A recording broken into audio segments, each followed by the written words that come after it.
بسم اللہ الرحمن الرحیم۔ ہم جو ہے طلسم عشربہ پڑھ رہے ہیں اور اس کا پہلا حصہ عمرو کی غداری کے پہلے 5 باب ہم نے سبقن پڑھے اور 6واں باب ہم نے آپ کو ہوم ورک میں دیا تھا۔ تو بہرحال پچھلے اسباق کا خلاصہ یہ ہے کہ اس مرتبہ امیر حمزہ کا مقابلہ ایک ایسی جادوگر سے ہو رہا ہے جو اپنے آپ کو خداوند کہتا ہے، اس کا نام لقا ہے۔ امیر حمزہ اس کے 999 طلسموں کو توڑ دیتے ہیں، آخری طلسم باقی رہتا ہے تو ابن ادنا سے سامنا ہوتا ہے جو دھوکہ دے دیتا ہے امیر حمزہ کو بزرگ بن کر، اور عمر و یار کو اس کی چالاکی کا پتہ چل جاتا ہے اور وہ اس جادوگر کے ساتھ فی الحال دوستی کر کے رکھی ہوئی ہے اس نے، اور ابن ادنا کے واسطے سے عمر و یار جو ہے وہ لقا کے دربار میں حاضر ہو گیا تھا اور لقا کے سامنے اس نے اپنے آپ کو لقا کا فرما بردار ظاہر کیا ہوا ہے، اور راستے میں اس نے ان تمام طلسمات کا مشاہدہ کر لیا ہے جو لقا کے تک پہنچنے میں امیر حمزہ کے لشکر کو روک سکتے ہیں اور وہ بہت خطرناک ہیں۔ اور آخری قسط میں 6 باب میں یہ ہوتا ہے کہ امیر عمر و یار کو جو ہے امیر لقا وہ طلسمی ہار دیتے ہیں، طلسمی ہار کی وجہ سے اب طلسمات جتنے بھی میدان طلسمات کے ان کا کوئی بھی اثر جو ہے وہ عمر و یار کے اوپر اب بالکل بھی نہیں ہو سکتا۔ ٹھیک ہے، تو وہیں پر عمر و یار ایک مرتبہ 2-3 دن تک آرام کرتا ہے لقا کے پاس، وہاں پر کھانا وانا کھاتا ہے، ایک دن آرام کرتا ہے، اس کے بعد وہ واپس آ جاتا ہے اسی جگہ پر جس جگہ پر ابن ادنا کے ساتھ وہ پہلی مرتبہ ان سب کی ملاقات ابن ادنا سے ملاقات ہوئی تھی، اور راستے میں وہ تیزی کے ساتھ چلتا ہے یہ دیکھنے کے لیے واقعی کہ طلسمی ہار کام کر رہا ہے یا نہیں کر رہا۔ تو وہ دیکھتا ہے کہ طلسمی ہار کی وجہ سے اب طلسمات کی کوئی بھی چیز اس کو نقصان نہیں پہنچا رہی، اور وہ اس کام کے اندر اب ابن ادنا کا بھی محتاج نہیں رہا ہے۔ ٹھیک ہے، بسم اللہ الرحمن الرحیم۔ فریب۔ لقا کے پاس سے روانہ ہونے کے وقت سے لے کر چبوترے پر پہنچنے تک عمرو نے ابن ادنا سے کوئی بات نہ کی تھی۔ دراصل وہ طلسمی ہار اور لقا کا بھروسہ حاصل کرنے کی خوشی میں مست ہو رہا تھا۔ اس مستی کی وجہ سے ابن ادنا کی طرف توجہ دینا تو الگ رہا، اس نے اس بات پر بھی غور نہ کیا کہ اب آئندہ اسے کیا کرنا چاہیے۔ دوسری طرف ابن ادنا کو بھی یہ جرت نہ ہوئی کہ وہ اپنی جانب سے کوئی بات کرتا، حالانکہ ایک تو راستے میں وہ عمرو سے یہ پوچھنا چاہتا تھا کہ فصیل کے اندر وہ اس سے آگے آگے کیوں چلتا رہا ہے، دوسرے وہ یہ جاننے کے لیے بےتاب تھا کہ عمرو آئندہ کے بارے میں کیا سوچ رہا ہے اور اس سلسلے میں اسے کیا کرنا ہوگا۔ دربار میں عمرو نے جس دیدہ دلیری کے ساتھ اس کا پورا انعام ہضم کر لیا تھا اس کی وجہ سے وہ اس سے بری طرح ڈر گیا تھا۔ جی ہم نے عادل دیدہ دلیری کا مطلب کیا ہوتا ہے؟ دیدہ دلیری، دیدہ دلیری ہم نے عادل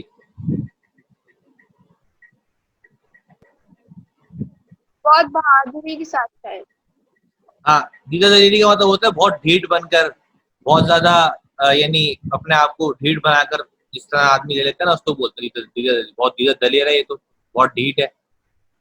اس نے اپنے لیے اسی میں خیریت سمجھی کہ اس شخص سے بے تکلف ہونے سے بچا جائے، خاموشی سے اس کے حکم کی تعمیل کی جائے، جو پوچھے اس کا مختصر اور سیدھا سادہ جواب دے دیا جائے، اپنی طرف سے کوئی بات نہ کی جائے۔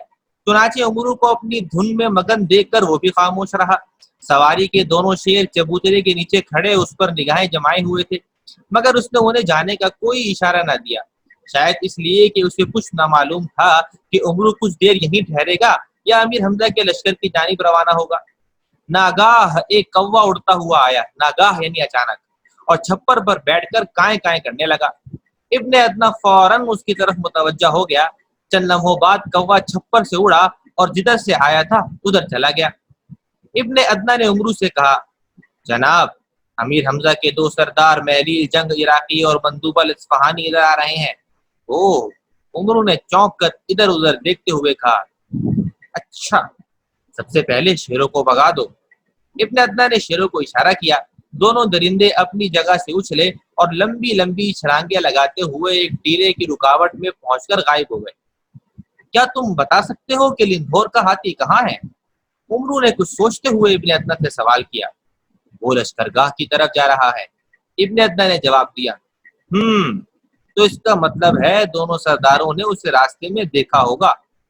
جی ہاں، کبے نے مجھے یہی بتایا ہے، ابن ادنا نے جواب دیا۔ وہ یہاں سے کتنی دور ہوں گے؟ زیادہ دور نہیں، تھوڑی ہی دیر میں یہاں پہنچ جائیں گے۔ عمرو کچھ دیر خاموشی سے سوچتا رہا، اور اس کے بعد چٹکی بجاتے ہوئے بولا ٹھیک ہے آنے دو، بس تم فوراً شربت انار سے بھری ہوئی ایک بلوری سراہی اور 4 چاندی کے کٹورے حاضر کرو۔ شربت انتہائی خوشبودار اور ٹھنڈا ہونا چاہیے اور کٹورے نقشین اور چمکدار ہوں۔ جی فاطمہ، یہ بلوری سراہی کا مطلب کیا ہے؟ بلوری، بلوری کسے کہتے ہیں؟ کوئی نئی چیز؟ نہیں نہیں نہیں، نور اللہ آپ بتائیں بلوری کسے کہتے ہیں؟ نہیں پتا، کس کو پتا ہے؟ مٹکا؟ نہیں، لکھا ہے شربت انار سے بھری ہوئی ایک بلوری سراہی۔ سراہی تو جگ ہوتا ہے ایک، اور بلوری کیا ہوتا ہے؟ بلوری مٹی کا کوئی برتن ٹائپ ہوتا ہوگا۔ بلوری بولتے ہیں شیشے کا بنا ہوا، شیشے کے جو بنا ہوا ہوتا ہے نا اسے بولتے ہیں سراہی۔ پرانے زمانے کا جگ ہوتا تھا ایک۔ چلیں، اور لکھا ہوا ہے اور کٹورے نقشین اور چمکدار ہونے چاہیے۔ نور کیمرہ آن رکھیں۔ یہ نقشین، نقشین کا مطلب کیا ہے نبیہ؟ کٹورے نقشین اور چمکدار ہوں، نقشین کا مطلب کیا ہے نبیہ؟ سوال پوچھا، کیمرہ آف کر دیا۔ نقشین کا مطلب کیا ہے نبیہ نصیر؟ اندازہ بتا دو، ضروری نہیں صحیح بتاؤ۔ نقشین کٹورے کیا مطلب؟ پتا نہیں۔ اچھا چلے کوئی بات نہیں۔ نقشین جس پہ نقش و نگار بنے ہوئے ہوں، یعنی وہ کٹورا جس پہ نقش و نگار بنے ہوئے ہوتے ہیں نا، اسے بولتے ہیں نقشین۔ چلیں آگے۔ ابن ادنا نے یہ سن کر ادب سے سر جھکایا، آسمان کی طرف منہ کر کے عمرو کی فرمائش دہرائی اور ایک ہاتھ ہوا میں پھیلا دیا۔ دوسرے ہی لمحے اس کی ہتھیلی پر چاندی کا ایک کشت دکھائی دے رہا تھا۔ شربت انار سے بھری ہوئی شفاف شیشے کی ایک سراہی اور چمچماتے ہوئے چاندی کے 4 نقشین پیالے تشت میں رکھے ہوئے تھے۔ تشت عمرو کے سامنے رکھتے ہوئے اس نے پوچھا کیا میں چھپ جاؤں؟ نہیں، عمرو نے روب کے ساتھ کہا بیٹھے رہو، البتہ چہرے کو ایسا ضرور بنا لو کہ اگر وہ دل میں تمہیں قتل کرنے کا خیال لائے ہوں تو تم پر نگاہ پڑتے ہی ہاتھ جوڑ کر معافی مانگنے لگے۔ او اگر انہوں نے ایسا ارادہ نہ کیا ہو تو؟ ابن ادنا نے سوال کیا۔ تو عمرو نے شوخی کے ساتھ آنکھیں نچاتے ہوئے کہا تو پھر تم شرمندہ ہو کر خود ان سے معافی مانگنا بہتر ہے۔ ابن ادنا نے عمرو کی اس بات پر چکراتے ہوئے کہا مگر میں اس کا مطلب نہیں سمجھا۔ ارے عمرو نے کہا لگاتے ہوئے کہا تم بھی نرے بدھو نکلے، کئی مذاق کا بھی کچھ مطلب ہوتا ہے۔ اچھا فکر نہ کرو، جیسے ہو ویسے ہی بیٹھے رہنا۔ بدھو، مافیا بدھو کسے کہتے ہیں؟ بدھو، تم تو نرے بدھو نکلے۔ سر دوبارہ ورڈ بولے۔ تم تو نرے بدھو نکلے، بدھو مطلب کہ کیا بولتے ہیں؟ بیوقوف۔ جی فاطمہ ذاتی بیوقوف۔ فاطمہ یہ لیٹ کے نہیں پڑھتے، بیٹھے۔ اچھا چلیں، ہاں بیوقوف کو بولتے ہیں بدھو۔ ابن ادنا نے جھیپ کا سر نیچے کر لیا۔ عمرو نے سرائی اٹھائی، 2 پیالے لبالب بھرے، زنبیل میں ہاتھ ڈال کر صفوف بے ہوشی کی ایک پڑیا نکالی، صفوف کو سراہی میں ڈال کر اچھی طرح حل کیا، پھر ایک بھرا ہوا پیالہ اٹھاتے ہوئے ابن ادنا سے بولا دوسرا پیالہ تم اٹھا لو، بس آہستہ آہستہ چسکی لیتے رہنا۔ زیادہ دیر گزری تھی کہ مہلیز اور مندوبل آ پہنچے۔ دھوپ میں سفر کرتے رہنے سے ان کے حلق خشک ہو گئے تھے۔ یہاں شربت انار کا دور چلتا دیکھ کر وہ سوچ میں پڑ گئے۔ یہ بات انہیں معلوم ہو چکی تھی کہ نورانی بزرگ کے بھیس میں لقا کے آخری طلسم کا محافظ ابن ادنا ہے۔ چبوترے کی جانب آہستہ آہستہ بڑھتے ہوئے دونوں سردار کبھی سوچتے ہوئے جا رہے تھے کہ جاتے ہی ابن ادنا پر پل پڑے، کبھی خیال کرتے کہ اس سے ذرا بات کرنا مناسب رہے گا۔ عمرو فوراً بھاگ گیا۔ جیسے ہی دونوں سردار چبوترے کے قریب پہنچے اس نے آنکھ مارتے ہوئے کہا آئیے آئیے، خوش آمدید، اچھا موقع پر آئے۔ بھائی میں لندھور کے ساتھ فوراً واپس آ جاتا، مگر چاہتا تھا کہ یہ بزرگ بھی میرے ساتھ چلتے، بس انہیں منانے کے لیے رک گیا تھا، اب جا کے بڑی مشکل سے راضی ہوئے ہیں۔ آؤ بیٹھو، شربت پیو، پھر چلتے ہیں۔ عمرو کی آنکھ مارنے سے دونوں سردار سمجھ گئے کہ خواجہ عمرو ابن ادنا کو پھانسنے کی فکر میں ہے۔ سارا شک و شبہ ان کے دلوں سے جاتا رہا۔ دونوں اپنے گھوڑوں سے اتر کر چبوترے پر آ گئے اور عمرو اور ابن ادنا سے مصافحہ کر کے ادب سے چٹائی پر بیٹھ گئے۔ ان کے بیٹھتے ہی عمرو نے سرائی اٹھا کر باقی کے 2 پیالے شربت سے بھر دیے اور بولا، پیالے اٹھائیے، ایسا فرحت بخش شربت آپ نے اس سے پہلے نہ پیا ہوگا۔ یہ کہہ کر وہ اپنے پیالے کے گھونٹ بھرنے لگا۔ دونوں سرداروں نے پیالے اٹھا لیے۔ شربت کی ٹھنڈک اور خوشبو سے ان کے دماغ معطر ہو گئے، معطر یعنی فرحت بخش ہو گئے۔ لندھور کہاں ہے؟ اچانک محلیل نے سوال کیا۔ عمرو نے کہا لگاتے ہوئے کہا، پہلوان میرے چغد ہوتے ہیں، ہاتھی کو باندھے بغیر کھانا کھا کے پڑ رہے، اب اسے ڈھونڈنے گئے ہیں۔ جی، چغد ہوتے ہیں۔ یہ عائشہ صرف چغد کا مطلب کیا ہوتا ہے؟ بیوقوف۔ ہاں، بیوقوف، بدھو، پاگل اسے بولتے ہیں۔ ارے اسے تو ہم لشکرگاہ کی طرف جاتا دیکھا تھا، مندوبل نے بولا۔ بس تو اس کے پیروں کے نشان پر چلتے ہوئے لندھور بھی لشکرگاہ جا پہنچے گا، عمرو نے ہنستے ہوئے کہا اور شربت پینے لگا۔ دونوں سرداروں نے بھی ہنستے ہوئے پیالے منہ سے لگا لیے۔ ایک تو پیاسے تھے، دوسرے شربت بھی بےحد ٹھنڈا، میٹھا اور خوشبودار تھا۔ دونوں نے ایک ہی سانس میں آدھے پیالے خالی کر دیے۔ بھائی واہ، بہت اچھا شربت، محلیل نے سانس لیتے ہوئے کہا اور پھر پیالہ منہ سے لگا لیا۔ جواب نہیں، واقعی ایسا شربت میں نے پہلے کبھی نہیں پیا، مندوبل نے رک کر کہا اور پھر بڑے بڑے گھونٹ بھرنے لگا۔ دونوں نے پیالے خالی کر کے تشت میں رکھ دیے۔ عمرو نے سرائی اٹھا کر مسکراتے ہوئے کہا، کچھ اور پیش کروں؟ ہاں یار، نیکی اور پوچھ پوچھ، محلیل نے جھومتے ہوئے کہا۔ اما سبحان اللہ، اس میں تو نشہ بھی ہے، نشہ، مندوبن لڑکھڑاتے ہوئے بولا۔ عمرو نے تھوڑا تھوڑا شربت ان کے پیالوں میں اور ڈال دیا۔ دونوں نے کپ کپاتے ہوئے ہاتھوں سے ہاتھ پیالے کی طرف بڑھائے مگر انہیں چھو نہ سکا۔ دیکھتے ہی دیکھتے دونوں لڑک گئے اور پھر انہیں تن بدن کا ہوش نہ رہا۔ جی آگے یہاں سے ہوری آپ پڑھیں۔ گھوڑے کو کسی درخت سے باندھ دو، یہاں سے گھوڑوں کو کسی درخت سے باندھ دو، عمرو نے ابن ادنا کو حکم دیا اور خود زنبیل سے ریشمی ڈوریاں نکال کر دونوں سرداروں کے ہاتھ پر باندھنے لگا۔ جب تک ابن ادنا گھوڑوں کو باندھ کر آیا، عمرو دونوں سرداروں کو زنبیل میں ڈھک چکا تھا۔ شیروں کو بلاؤ، واپس چلے گئے؟ ابن ادنا نے پوچھا نہیں، عمرو نے کہا، چند گھنٹے ہمیں یہاں اور ٹھہرنا چاہیے۔ کیا عجب کچھ اور لوگ بھی ہتے چڑھ جائیں۔ عمرو کا یہ خیال ٹھیک ہی ثابت ہوا۔ لندھور کا خالی ہاتھی لشکر گاہ پہنچا تو امیر حمزہ کے سرداروں میں بے چینی کی لہر دوڑ گئی۔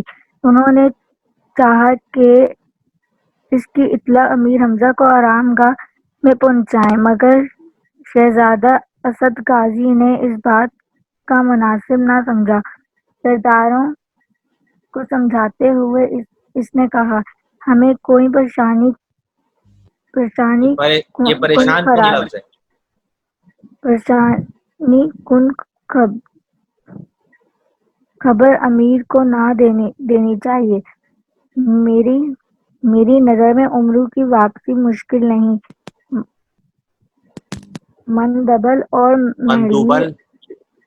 مندوبل اور محلیل اس کی تلاش میں جا چکے ہیں۔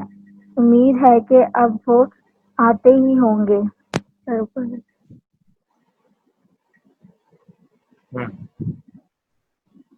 مغرب کے وقت تک ان کا انتظار کرنا ہم پر واجب ہے۔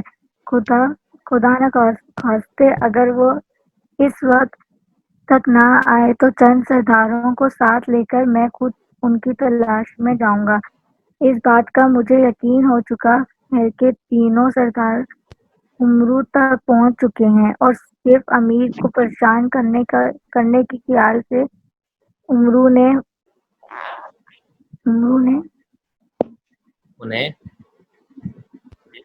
انہیں اور صرف روک امیر لیا کو ہے. انہیں روک لیا ہے. ہم ہرگز وہاں نہ رکیں گے. امرو خوشی سے آنے پر رضامند نہ ہوا تو زبردستی لے آئیں گے. رات کے کھانے کے وقت تک انشاءاللہ ہم امرو کو ہر حالت میں امیر کے سامنے پیش کروائیں گے. کر دیں اس گے. وقت تک اگر ہم امیر کو آرام کرنے دیں تو کیا حرج ہے. سرداروں نے شہزادہ اسد کی ان باتوں سے پورا اتفاق کیا. دن ڈھلے ڈھلے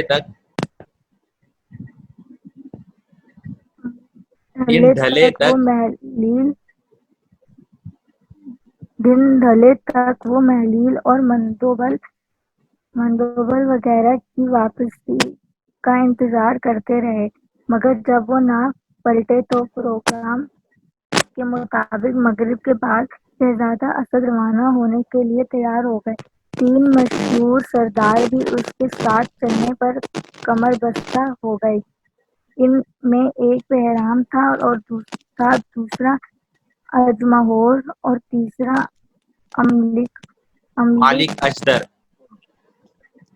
مالک التر. اسد نے اپنے علاوہ ان سرداروں کی آنکھوں میں بھی سرما سلیمانی لگایا اور گھوڑوں پر سوار ہو کر چاروں لشکرگاہ سے شمال کی جانب چل دیے. سرما سلیمانی کی تاثیر سے انہیں تاریکی میں بھی بالکل بالکل. دن کی طرح دکھائی دے رہا تھا. لندھور کی ہاتھی اور محلیل اور مندوبل کے گھوڑوں کے پیروں کے نشانات کو دیکھتے ہوئے وہ تیزی کے ساتھ ابن ادنیٰ کے چبوترے کی جانب چل دیے. امیر حمزہ کی طرح بس جزاک اللہ، بہت شکریہ، شاباش. جی عائشہ آگے آپ پڑھیں یہاں سے. امیر حمزہ کی طرح امیر حمزہ کی طرح لشکرگاہ میں امیر حمزہ کی طرح لشکرگاہ میں 2 اور شخص بھی امور کی واپسی کے لیے سخت بے چین تھے.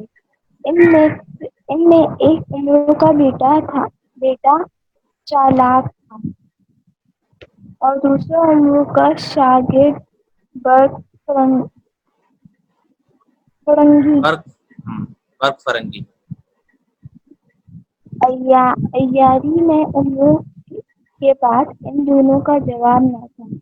لندھور کا ہاتھی لشکرگاہ میں خالی واپس آیا تو ان دونوں کو سخت فکر ہوئی کہ جب محلے اور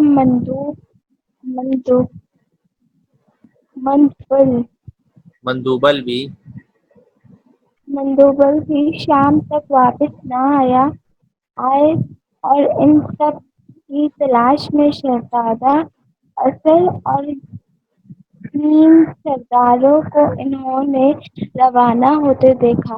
ان کے ہاتھ تنگ گئے. تو ان کے ماتھے ٹھنک گئے.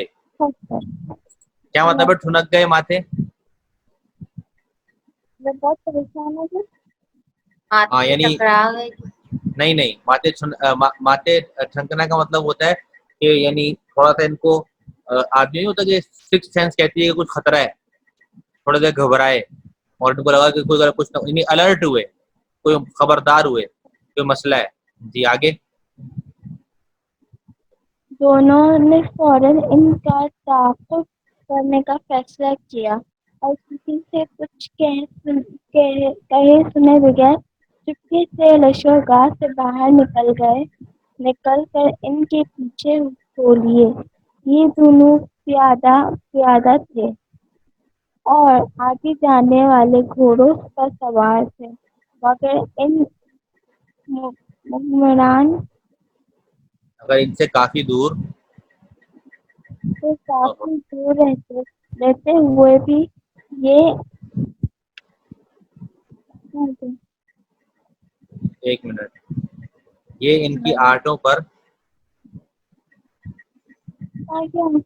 یہ ان کی آٹوں پر کان دیتے اور پیچھے ان کا گھر گواہی دے رہا تھا کہ یہ لوگ بھی لندھور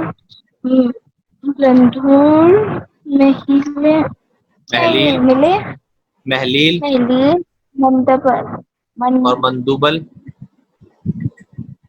اور مندوبل کی طرح واپس نہیں آ سکیں گے.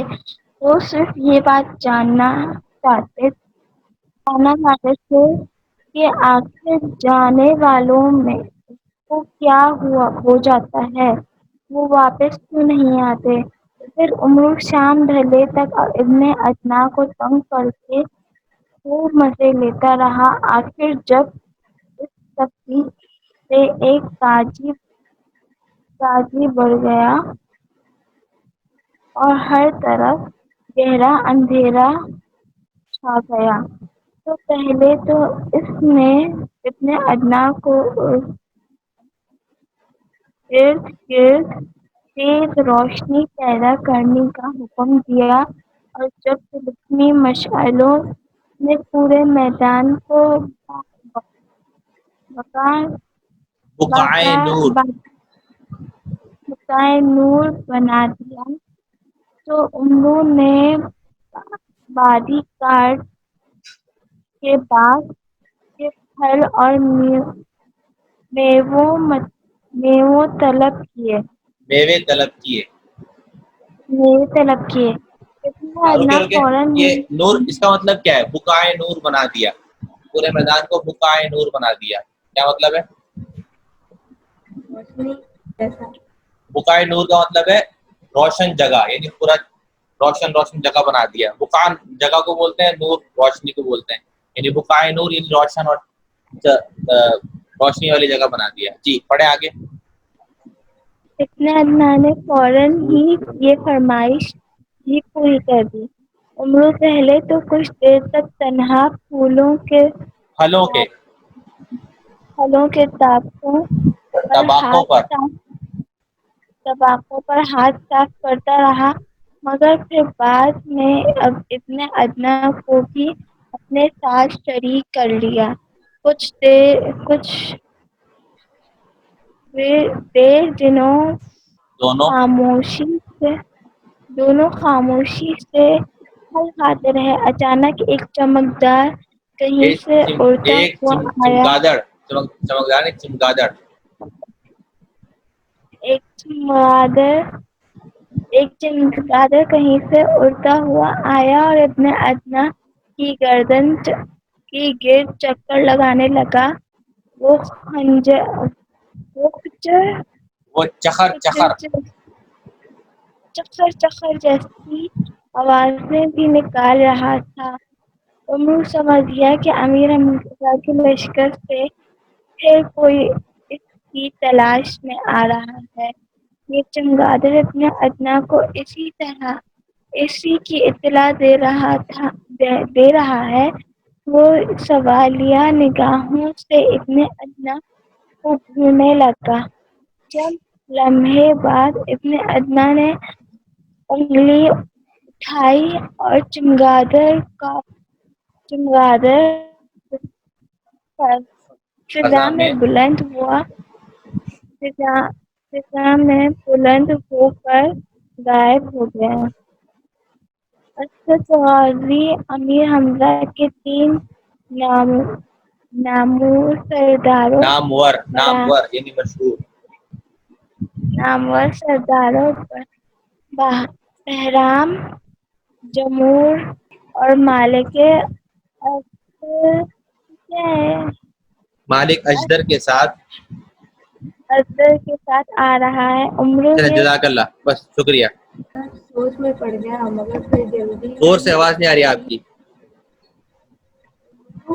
یہ خبر سن کے سوچ میں پڑ گیا مگر پھر جلدی ہی اس کی آنکھیں چمک اٹھی. اس نے کہا فوراً اعلیٰ قسم کے شربت اور